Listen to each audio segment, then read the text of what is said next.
Hey everyone, it's Chris and Rob with Haven Lighting, and we just want to drop in. We've got product launch events coming up both in Cincinnati and Orlando, and we thought we'd actually talk about what we're not going to train you on. Yep. We've talked a lot about what we got coming, but I think it's also important to talk about what we're not going to do. So this is not by any means a beginning lighting event.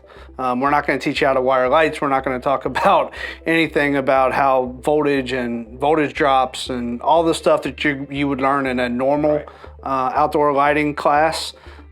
This is not that. So this is advanced class. Yep. This is talking about technology and color and how you're gonna phone control, all of that stuff, Wi-Fi, Bluetooth, all that kind of stuff. So I think it's pretty important to know what you're coming into.